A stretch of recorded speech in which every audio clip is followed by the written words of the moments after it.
গ্রহণযোগ্য ব্যাখ্যা দিতে না পারলে টিউলিপকে পদত্যাগের আহ্বান জানিয়েছেন বিরোধী কনজারভেটিভ পার্টির সদস্যরা।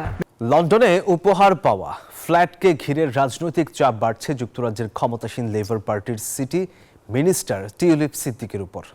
গ্রহণযোগ্য ব্যাখ্যা দিতে না পারলে টিউলিপকে পদত্যাগের আহ্বান জানিয়েছেন বিরোধী কনজারভেটিভ পার্টির সদস্যরা।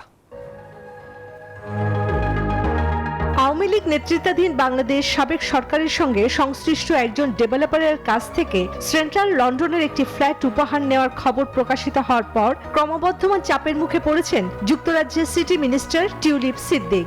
যুক্তরাজ্যের প্রভাবশালী দৈনিক ফিনান্সিয়াল টাইমসে এই বিষয়ে খবর প্রকাশের পর ব্যাপক সমালোচনার মুখোমুখি হয়েছেন তিনি। গ্রহণযোগ্য ব্যাখ্যা দিতে না পারলে টিউলিপকে পদত্যাগের আহ্বান জানিয়েছেন বিরোধী কনজারভেটিভ পার্টির সদস্যরা। ফিনান্সিয়াল টাইমসের প্রতিবেদনে বলা হয়েছে, লন্ডনের কিংস ক্রস এলাকায় অবস্থিত 2 বেডরুমের ফ্ল্যাটটি 2004 সালে টিউলিপকে উপহার দিয়েছিলেন আব্দুল মোতালিফ নামের এক ডেভেলপার। মোতালিফ বাংলাদেশের ক্ষমতাচ্যুত প্রধানমন্ত্রী এবং টিউলিপের খালা শেখ হাসিনার ঘনিষ্ঠজন হিসেবে পরিচিত।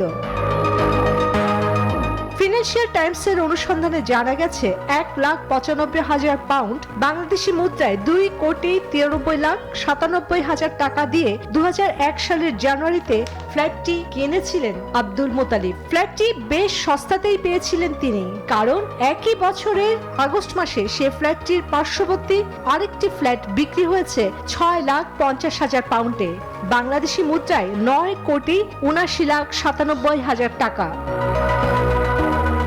চন্দ্রানী চন্দ্রা, নিউজ 24।